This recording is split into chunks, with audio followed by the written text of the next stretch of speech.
Emil, thanks for joining us today. So, today we're going to touch on real estate and what that can mean for people when they're filing their taxes, when they're looking at their books. It can be complicated, right? It could be. Hey, Jody, by the way, good to Hi. see you. Hi. Good to see you too.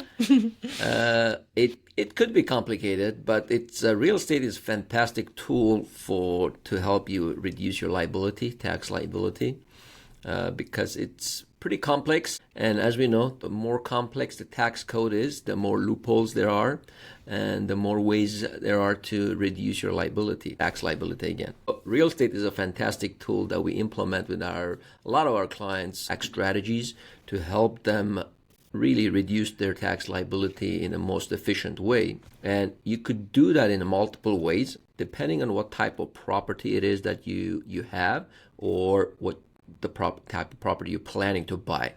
And if you don't have a property and you're planning to buy one, it's a good idea to speak or talk to or advise an advisor, tax advisor, or CPA, so that it's structured correctly from the beginning, because not all property will help you reduce your liability.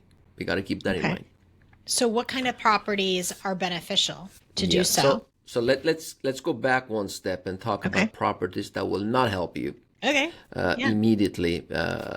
And just because it doesn't help you immediately doesn't mean that you lose the deduction. You just carry it over for the future. But tax planning is basically you deferring your taxation. The main purpose with tax planning is to defer the taxes as much as possible so that we kind of kick the can and one day will gone and hopefully it will disappear. But with the right type of property, you can take the advantage immediately when you buy the property.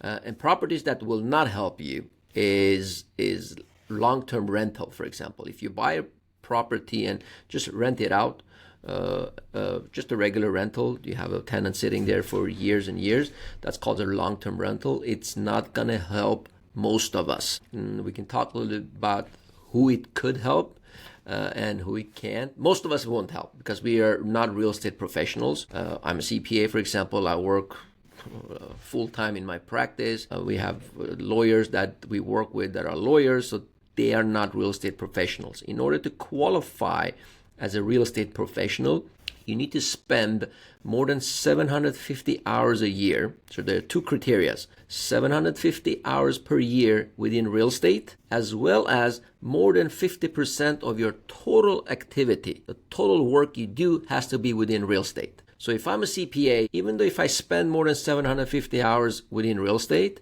I cannot justify more than 50% of my time being spent on real estate, because I work 2,000 hours as a CPA, so I need to spend another 2,000 hours within real estate to qualify. So I won't qualify. So the professionals that would qualify would be real estate agent, brokers who sell real estate for other people, but that's considered as real estate professional as well. Contractors, for example, they qualify because they're involved in real estate activities within their regular business operations. Architects, same way. But our clients do not qualify. My clients are lawyers, and lawyers will 99.99% not qualify as real estate professionals unless, there's a catch here, unless the lawyers, my client's spouse, is not working. Let's say you have a lawyer, I have a fantastic lawyer. She is working more than 2,000 hours at her firm, so she would not qualify. But her husband is not working. He is home taking care of the kids, or for whatever reason he's not working. He is handling the real estate activities that they have.